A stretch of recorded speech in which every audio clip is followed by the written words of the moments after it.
So we're wrapping up our stay at Sylvan Lake Campground in Custer State Park. This has been a beautiful area. It's quiet, it's serene. Somebody has their generator on, that'd be us. I'm sure I know what you're thinking. Well, you got all that solar, why have we got the generator running? Well, we are in the middle of the woods and it's been insanely cloudy most days while we've been here. So what is there to do in Custer State Park? There's tons to do in the state park, and not just the state park, you've got the surrounding area where there's lots of awesome things to do. You've got Mount Rushmore, you got Wind Cave National Park, you've got the hot springs, which we checked out, the Mammoth site. You've got beautiful roads, scenic drives you can take around here. You've got Rapid City just a little ways north. I think it's 45 minutes literally from this campground. But beyond just the things to do, you can also look at in the national parks and the state parks. You've got sort of a subculture of that, where you've got people who love hiking, you've got people who love kayaking, you love people who love biking. I bring that up because if you're looking at getting an RV, and maybe you're thinking, to me, you want to go as small as you can possibly comfortably go. But I think you've got to think about what do you enjoy doing as a part of that decision. We met a family at the Winnebago rally, I think it's Famagogo, but the dad is like a professional kayaker, and his daughter was like the youngest person, or maybe girl, or maybe both, ever to kayak the entire Rio Grande. They're a serious kayaking family, and so they've got an entire trailer of kayaks. I can't remember how many they said they had, like, I mean, it's over 10, maybe 20, but just way more kayaks than I can imagine carrying with me, but that's what they love to do. And so that factored into the decision of what they have. So they have a Winnebago Navion, and it's pulling this trailer just full of kayaks. You've got RVers, like the More We Explore, they love the outdoors. So they've got, you know, tent gear and hiking gear, and you know, they do a lot of mountain biking, so they've got a lot of mountain biking type gear, and so that factored into what they have with their van setup and their Airstream. This is what's under our Airstream. So we have 3 storage bays in our Airstream. 2 of them are this size. Yeah, it's like the size of a shoebox. So I commend Airstream for trying to make the most of the space that they have, but you're not gonna get much in that. We do have this back bay, which actually does have a halfway decent amount of room in it. We've got our camping chairs are out and our mat that we store's out. So you got an okay amount of storage back here. This is not a ton of storage, and it's not very easy to access the things in the back either. So it's not great storage either compared to like what you get in a motorhome or something. And so to make up for some of the lack of storage, okay, a lot of lack of storage, what we have with our Airstream, we bought the cargo van, which, as Marissa calls it, is the logical choice. We can open these doors, access right here to everything, just right here in front of us. And of course, these are some of the things that we love. We've got our 2 bikes in here. We got a little bike for Hensley. We got Hensley C. We got our helmets, all that on this side. They stay dry, they stay out of the way. I can get them out without too much hassle if I need to, and they're with us all the time. And so we don't have them like attached to our RV. If we go somewhere that we want to bike, they're with us. It's not a big deal. And then we have 8 of these tubs like this, where we store things like life jackets and stuff like that. And I've got my camera gear. We looked at getting an Airstream that could be towed by like a Suburban or something like that, or just some sort of an SUV, but the storage just wasn't gonna be there. And so I think this has been a much better solution for us.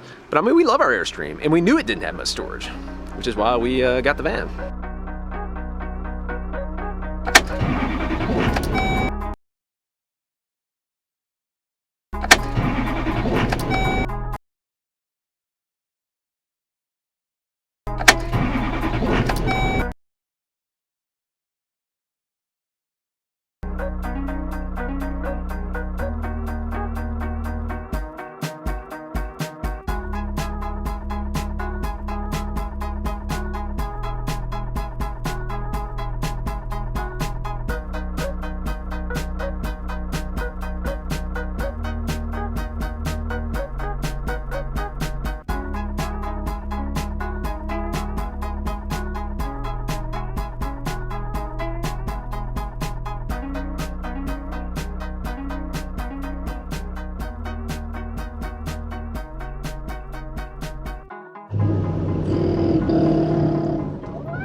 It's a pretty awesome drive. We're literally driving through the needles. And we were talking to somebody at the beginning when we got here at the park and talked about going through, and she said, if you want to take your van through it, and I thought, what'll be the problem with taking my van through it? Which we can get our van through here, and I haven't seen anything posted that said like no dualies or anything like that, but it'd be pretty tight with a dually or something really large.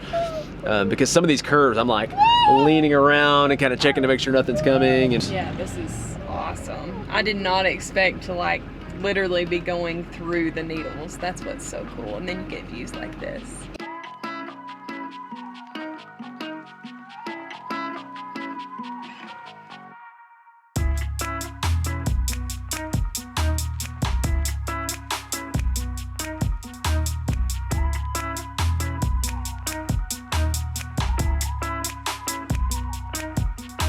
Of course, I got little pull-offs all over the place on the highway.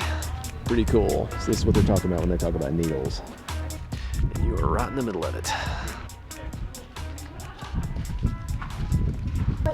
You got it, yeah. There's little places to put your feet. Right in it, aren't we? Yeah. We're in a needle, Hensley. Cool. Good job, Hensley. We're not wearing our hiking shoes. Not quite We're wearing our hiking stuff. Our swimming stuff. Where are you going swimming?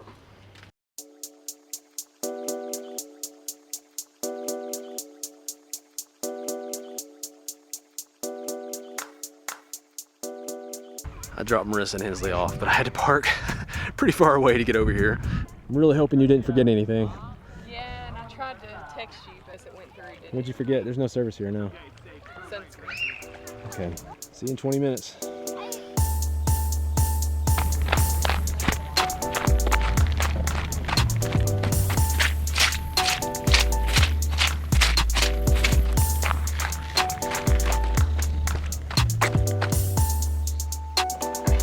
Oh, how you doing, man? Thank you.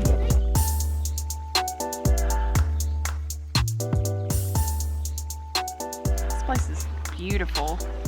I don't think I've ever seen anything like this with like boulders in the water like that. That's really pretty. Well, and the worst thing is there's no jumping. There's like a $100 fine if you jump in the water, so pure torture. Not that I've gotten in the water at all. No, I'm not. Daddy's not getting in the water. That you were gonna jump off that boulder anyway. Oh, whatever. I would. You would not. You'll barely put your feet in. Let's go.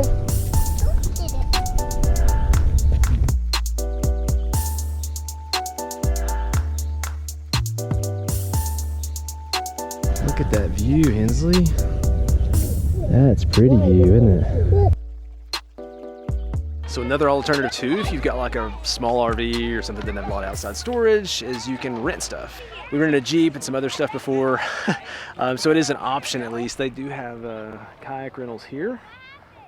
I think if you use something super heavily, like with your bike or kayak or whatever, it may be good to buy it and make sure you have storage for it. But if it's just gonna be every once in a while and you're just kind of recreational, I mean, you know, renting might be a good option.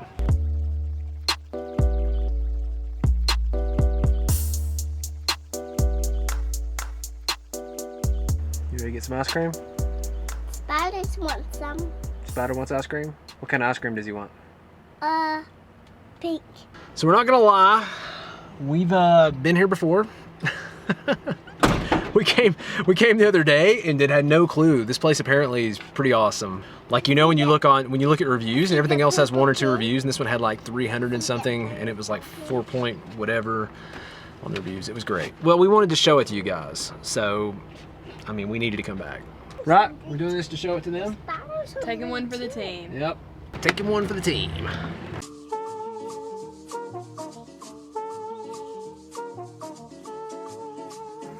I have pink. Okay, this is yours. Yeah. What?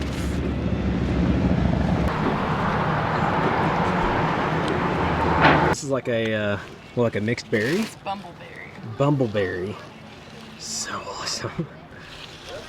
Flaky crust, it just falls off. You don't put your fingers all in it. It's What's your side? So if I rub all over it, I get the whole thing. And this is strawberry cheesecake. Hensley goes for the cone way too early, don't you, girl? Yeah.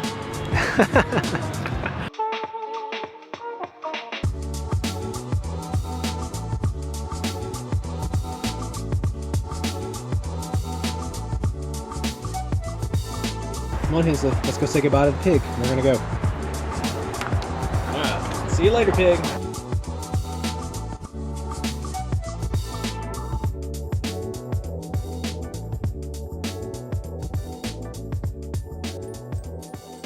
We cannot stop forgetting things. So we just pulled into our site and we realized that we left the GoPro back time lapse in the pie place. So had to drive. Sounds really funny to say time lapse in the pie place. Time lapse in the pie place. I don't know how many people can say they've done that in their life. It's an accomplishment. It is. So we had to drive all the way back.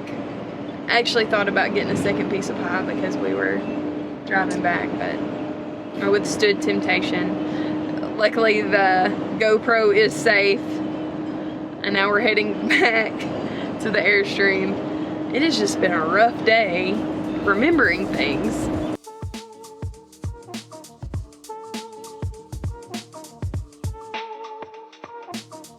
I didn't really know what to expect coming here. No, like, well, her brother, they're like, he was going on vacation with his wife's family, and they were like, oh, we're gonna go to Mount Rushmore. We're like, yeah, that sounds, not dissing Mount Rushmore, but it's like, you know, you see that was a long way away. Yeah, it's a lot just drive. to check out Mount Rushmore. From Tennessee to Mount Rushmore. That's just not what you hear people from Tennessee say they're gonna go do. Yeah. But now it makes total sense because this area is awesome. Yeah, it's a great vacation spot, or definitely a great spot to come through with RVs. Tons of places and things to do for RVs. It's catered a lot to them, to people coming in the area, and you hear a lot of people talk about the Black Hills, and I'm like, what's the Black Hills? Yeah, and like, we want to go see some hills. I mean, go see some mountains, but they're beautiful. Yes, this is a great stop for sure. Yeah. Well, we're gonna get some rest, and we will catch you guys later.